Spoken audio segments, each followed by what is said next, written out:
ठीक है, तो आने दो अभी और बच्चे को। तो मेरे वजह सभी बच्चे ने किया है, तो आप क्वेश्चंस बनाइए। डॉक्टर अली बना लिया, बहुत अच्छी बात, बन गए लगभग क्वेश्चन। पियर्सन बनाया, बहुत अच्छी बात, ठीक है। मेरे वजह बहुत ज्यादा हो जाएगा। आज से बच्चा आपको एनाटॉमी पे काम करना है। अब मॉर्फोलॉजी गया, अब मॉर्फोलॉजी से बोर नहीं हुए क्या? अरे यार 40 दिन हो गए, 40 दिन में दुनिया बदल जाता है, तुम लोग बोर नहीं हो गए? हाँ सर बोर हो गए, कुछ नया चीज पढ़ते हैं। तो आज से बच्चा आप 100% अपने ताकत एनर्जी एनाटॉमी को दीजिएगा। हाँ, तो ये जो 4 दिन का गैप मिलेगा, एक लेक्चर में आपको रिकॉर्डेड दूंगा, ओनली 1 लेक्चर, जो कि 2 घंटे का है, 2 आवर का है, लेकिन विथ लॉजिक है। उसको बस देखना है और नोट करना है, देखना है नोट करना है, देखना है नोट करना है, प्लस एनसीईआरटी वहीं पर पढ़ना है। अगर तुमने स्टार्टिंग के 10 मिनट्स 20 मिनट्स को देखा, पॉज कीजिए, नोट्स बना लिया उस टाइम, और एनसीईआरटी को साथ में पढ़िए, मजा आ जाएगा, मजा आ जाएगा। मैं तो हर लाइन एनसीईआरटी का कवर करता ही।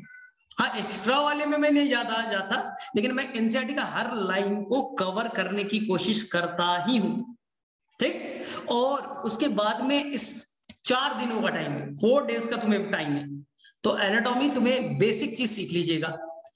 लेक्चर को देखेंगे, एनसीईआरटी को वहां तक पढ़ेंगे ना। वो टॉपिक होगा बच्चा टिश्यू सिस्टम, टिश्यू सिस्टम, ठीक है। आपको बताया जाएगा वहां पर लेक्चर में टिश्यू सिस्टम, एनसीईआरटी में गिवन होगा टिश्यू सिस्टम। मिड से लिया है मैंने, स्टार्टिंग का टॉपिक टिश्यू है, वो बोरिंग है, और मैं बोरिंग चीज पहले नहीं पढ़ा था। मैं कभी भी रटाने वाला पार्ट नहीं पढ़ा था कि रट लो नहीं। मैं हमेशा बोलता हूं रटने वाला पार्ट बाद में, समझने वाला पार्ट, इंटरेस्टिंग पार्ट, ट्रिक्स वाला पार्ट पहले। तो पहले हम लोग क्या करेंगे, टिश्यू सिस्टम, ठीक है। ये मजेदार है, बहुत मजेदार, तुम्हें यूनिक लगेगा, लॉजिकल। उसे देख करके एनसीईआरटी पढ़िएगा, फिर मैं बताऊंगा कि डॉक्टर अली में कहां से कहां क्वेश्चन करना है। तो ये अगले 4 दिनों का तुम्हारा होमवर्क हो गया। अब मॉर्फोलॉजी को थोड़ा भूल जाओ, जिन्होंने नहीं किया है उन्हें पढ़ना है, जिन्होंने असाइनमेंट नहीं किया है मॉर्फोलॉजी कीजिएगा ये 4 दिनों की छुट्टी में। और जिन्होंने कर लिया है वो अपनी पूरी ताकत एनाटॉमी को अब दीजिएगा, क्योंकि हो गया ना डिफरेंस। जिन्होंने डिसिप्लिन थे आगे चैप्टर में आ गए, जो डिसिप्लिन नहीं थे वो पीछे ही रहे, यहीं पर डिफरेंस बनने लगा। तो क्यों डिफरेंस करते हो, साथ में रहो ना, डिफरेंस क्यों बनाते हो? तो सर अभी नेटवर्क प्रॉब्लम, ये चलो मानता हूं। तो यहाँ पर भरपाई करने का मौका है, आप मॉर्फो को कंप्लीट कर लीजिएगा, प्लस एनाटॉमी में आ जाइएगा। मॉर्फो को कंप्लीट करके एनाटॉमी में आ जाएगा, ज्यादा नहीं लगेगा। लाइव क्लास में एक एक पॉइंट फिर से बताऊंगा, तो मत सोचना सर लाइव लेक्चर में तो करवा ही दीजिएगा, नहीं ना, उसमें मैं रिवीजन करूं। तो ये कीजिएगा, और इससे बच्चा सारे क्वेश्चंस बन जाएंगे, डॉक्टर अली से हो, पियर्सन की बुक से हो, इंडिया का कोई भी बुक हो, इंडिया का कोई भी बुक हो, क्वेश्चन सारे बन जाएंगे। बड़े मजेदार चैप्टर है, और नीट में 4 से 5 क्वेश्चन आते हैं, 100% बन जाएगा, 100% बन जाएगा। तो कोई गड़बड़ नहीं करना है, तो यही तुम्हें बताना था, ठीक है। तो आज से अब बच्चे लोग एनाटॉमी पे आप करेंगे, थोड़ी देर में मैं आप लेक्चर दे दूंगा। हाँ चलो, अब बताओ तुम लोग अपना इश्यू बताओ, 10 मिनट्स है हमारे पास। चलो सभी लोग अपना अपना इश्यू बताओ, किसको क्या इश्यू है, मैं केवल उसका आंसर करते हैं। हाँ, किसी ने पूछा था फाइलोड, फाइलोक्लैड और क्लैडोड, तो मैं फिर से बोल दूं, फाइलोक्लैड कैक्टस को, ओपुंशिया ब्रायोफाइलम, डेजर्ट में जो रहते हैं, वो अपने लीफ को कांटों में और स्टेम को ग्रीन कलर फोटोसिंथेसिस में कन्वर्ट कर लेते हैं ना। फाइलोड ऑस्ट्रेलियन एकेशिया में, जब पेटियोल बड़ा ग्रीन कलर का हो जाएगा, फोटोसिंथेसिस करने लगेगा, और जो लीफलेट टूट करके नीचे गिर जाएंगे, तो वो फाइलोड कहलाएगा। मैंने बच्चा शॉर्ट ट्रिक के वीडियोस भी बनाए थे ना, revision and quiz of morphology, वहां क्या मैंने सेकंड लेक्चर में 10 मिनट नहीं बताया क्या, 10 मिनट्स इस चीज को बताया था। हाइलम, चलो ठीक है, हाइलम, ठीक है, 1 मिनट। मटर देखा है ना, देखो हाइलम क्या है, ये मटर है बच्चा, आज देखना मटर, मटर आता है ना घर पे, बोले हाँ मटर ऐसे जुटा है, ऐसे जुटा है, कलर चेंज कर रहे तो ये जुटा है, ये जुटा है। मटर का सीड तोड़ करके निकालो, बहुत आसान है, मटर का सीड तोड़ करके निकालो। बोले सर निकाल लिया, वहां पर देखना बच्चा, कुछ ऐसे पॉइंट होंगे जहां पर थोड़ा सा धसा हुआ होगा, थोड़ा सा दबा हुआ होगा। सर वो पॉइंट क्या है? वो पॉइंट ये बताता है कि यहीं से वो फ्रूट से अटैच था, यहीं से, इसी पॉइंट से वो फ्रूट से अटैच था। तो स्कार, स्कार मतलब दाग, धब्बा को कहते हैं ना, स्कार हो गया। तो जो भी आपका सीध है उसमें थोड़ा सा धब्बा हो गया, उसके अंदर में थोड़ा सा दबा हुआ पार्ट है, वो ये बताता, यही है बच्चे, यही है आपका hilum. Hilum is a scar ना, जो बताता है कि हम इसी से फ्रूट से अटैच थे। और जिस डंठल से अटैच था वो तो आपको मालूम है, फ्यूनिकल। चलो ठीक है। What is a homologous and analogous? मैं सिंपल बता रहा हूं। ये बताओ, सचिन तेंदुलकर कहां का रहने वाला है? मुंबई। महेंद्र सिंह धोनी झारखंड का, ठीक है। विराट कोहली दिल्ली का। क्या सभी एक जगह के ओरिजिन के हैं? नहीं सर, एक दिल्ली का है, एक मुंबई का है, एक रांची यानी झारखंड का है। लेकिन तीनों क्रिकेट खेलते हैं, वो अलग अलग जगह से बिलोंग करते हैं, डिफरेंट ओरिजिन के, लेकिन फंक्शन सेम है। अलग अलग ओरिजिन के लेकिन फंक्शन सेम है। हो गया ना? तो इसे कहेंगे analogous, different origin same function, analogous. Sir example से बताओ ना बायो वाला। हाँ। याद करो, ये स्टेम, ये एक्सिलरी बड, एक्सिलरी बड ने अगर वाइड स्ट्रक्चर टेंड्रिल बना लिया गोड्स में, एक्सिलरी बड यानी स्टेम का पार्ट टेंड्रिल बनाया गॉड्स में, लेकिन मटर में, पी प्लांट में जो लीफ है, जो लीफ के टुकड़े, लिफलेट, ये लिफलेट ने टेंड्रिल बना दिया। अरे दोनों जगह टेंड्रिल बने, एक स्टेम के मॉडिफिकेशन से, एक लीफ के मॉडिफिकेशन से। ओरिजिन अलग अलग, एक लीफ एक स्टेम, फंक्शन सेम। सेम बच्चा, सेम बच्चा। और बताओ कहां पास तुमने पढ़ा है? इसके अलावा भी तुमने कहीं पढ़ा है?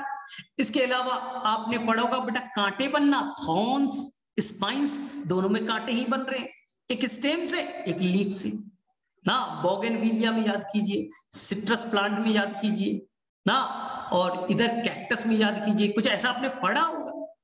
ठीक है, चलो तो ये हो गया होमोलोगस। क्या होगा सर? होमोलोगस समझिए। हाँ बोलो। Sir meiotic and mitotic division के बारे में थोड़ा बता दीजिए। किसके बारे में? Sir meiotic and mitotic division. अरे पूरा चैप्टर पढ़ना, टेंशन मत लो, अभी नहीं करना है ना, अभी नहीं करना है, बस याद रखो, एक लाइन बोल दूं। जब तुम्हें रिप्रोडक्शन करने की जरूरत हो, स्पर्म बनाना, गैमेट्स बनाना, पोलन ग्रेन बनाना, रिप्रोडक्शन, सेक्सुअल रिप्रोडक्शन की बात करोगे तो मियोसिस वर्ड आएगा। सेक्सुअल रिप्रोडक्शन की बात करोगे मियोसिस आएगा। तुम्हारे अंदर मियोसिस कहां हो रहा है? टेस्टिस में, क्योंकि वहां स्पर्म बनाना है। एक फीमेल में कहां हो रहा है? ओवरी में, क्योंकि उसे ओवम बनाना है। इसको छोड़ दो, इसको छोड़ दो, गैमेट्स बनाने की कहानी को छोड़ दो, तुम्हारे लीवर में, किडनी में, ब्रेन में, मसल में, हर जगह, हर जगह माइटोसिस चल रहा है। तो केवल सेक्सुअल रिप्रोडक्शन में जब गैमेट्स बनाने की बारी आती है तो वहां मियोसिस होता है, बाकी हर बॉडी पार्ट में क्या होता है? माइटोसिस होता है, सिंपल से। ठीक है। एनालोगस, एनालोगस का ये तो डिफिनेशन दिया, ठीक है। अब होमोलोगस, ठीक है। Same origin different function. एक बच्चा, ये फैमिली है, ये फैमिली है, इसके 5 बेटे, बेटा बेटा बेटा, 4 बेटे, A B C and D, सभी एक ही घर से पैदा हुए, सेम ओरिजिन के, एक आसाम के एक विलेज से। लेकिन एक डॉक्टर बन गया, एक क्रिकेटर बन गया, एक इंजीनियर बन गया, एक चोर बन गया। अरे ओरिजिन तो सेम था, फंक्शन तो अलग अलग हो गए, फंक्शन तो अलग अलग हो गया। यही कहलाएगा, यही कहलाएगा होमोलोगस ऑर्गन। ये एक्सिलरी बड था, एक्सिलरी बड कभी कभी टेंड्रिल बन गया, एक्सिलरी बड कभी थॉर्न्स बन गए, एक्सिलरी बड कभी ब्रांच बन गया, एक्सिलरी बड कभी फ्लावर बन गए। अरे एक्सिलरी बड कभी टेंड्रिल बन गया, कभी थॉर्न्स बन गए, कभी फ्लावर बन गया, कभी ब्रांच बन गए।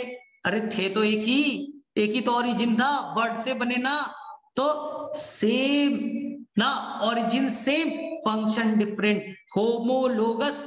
H के बाद क्या आ रहा है? O for origin, same origin, function different, homologous. चलो ठीक है।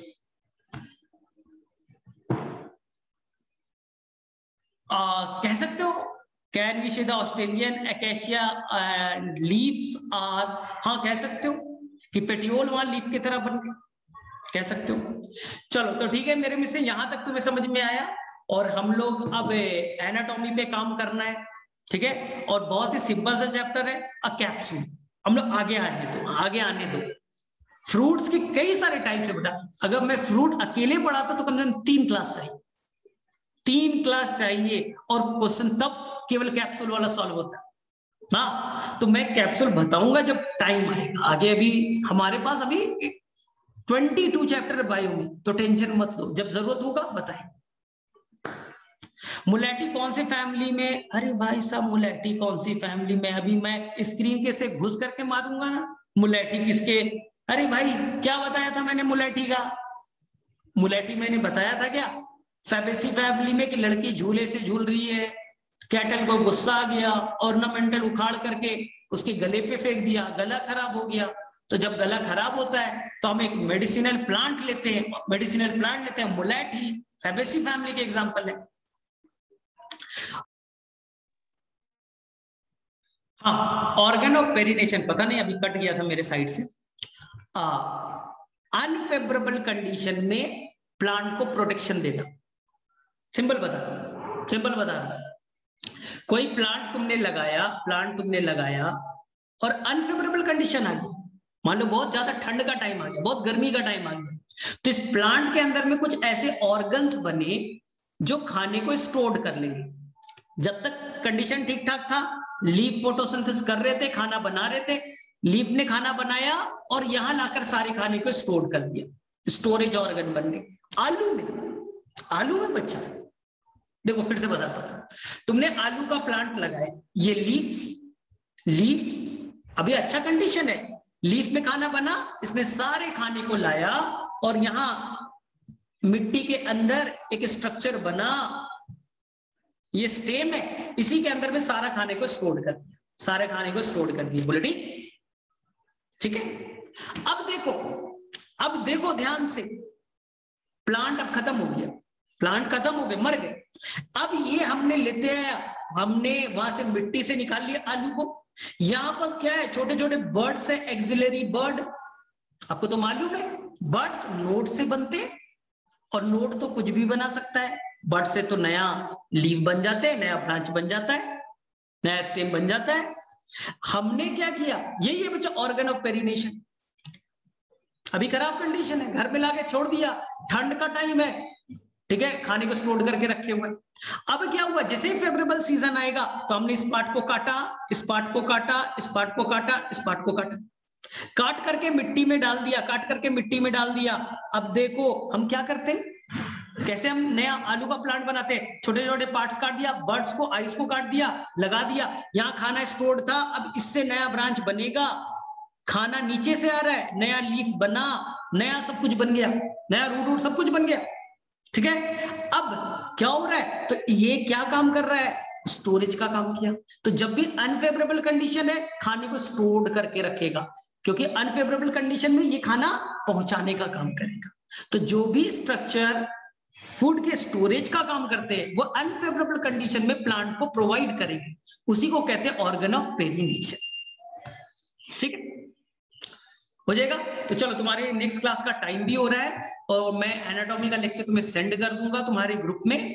तो आपको, जिन बच्चों ने अभी तक मॉर्फोलॉजी कंप्लीट नहीं किया है, 1 से 2 दिन में कर लीजिएगा। बाकी आप एनाटॉमी में पूरा एनर्जी के साथ में काम कीजिएगा, एक एक लाइन को समझने की, बड़ा इंटरेस्टिंग है, बहुत इंटरेस्टिंग है, विथ लॉजिक है। पहली बार तुम्हें लगेगा रट्टा नहीं मारना है, कोई एग्जाम्पल नहीं याद करने, हमें लॉजिक वे से आगे बढ़ना है। चलो ठीक है, किसी को और इश्यू है तो बोलो, किसी को कोई इश्यू है तो बोलो फटाफट। कैप्सूल हम लोग पढ़ेंगे, आगे के चैप्टर्स में पढ़ेंगे कैप्सूल को, तो टेंशन नहीं लेना, वो मेरी जिम्मेदारी है। एनसीईआरटी का कोई लाइन अगर मिस कर गया तो मेरी जिम्मेदारी है, तो वो टेंशन मत लो, हम लोग करेंगे, ठीक है। तो ठीक है, फिर तो हम लोग ईद के बाद यानी बकरीद के बाद में हम लोग मिलते हैं। तो उसके बाद में हम लोग नए चैप्टर पे काम करेंगे, एनाटॉमी ऑफ फ्लावरिंग प्लांट। लेकिन इससे पहले आप थोड़ा सा पढ़ के आइए। चलो ठीक है, हैप्पी बकरीद। आप लोग बेटा एंजॉय करो, फिर हम लोग नेक्स्ट डे मिलते हैं। चलो ईद मुबारक, ईद मुबारक सर। ईद मुबारक sir. Thank you sir. Okay, thank you sir. सभी को ईद मुबारक। Thank you sir. बस मजे नहीं करने ईद में, जितना देर मजा किया, लेकिन फिर भी उस दिन भी हमें उसी जोश के साथ, उसी तैयारी के साथ पढ़ाई करनी है। क्योंकि अपने आप को 17 लाख रोजाना यही सोचा करो कि तुम्हारा कंपटीशन छोटा नहीं है, 17 लाख बच्चों में से तुम्हें कॉम्पिट करके आगे निकलना।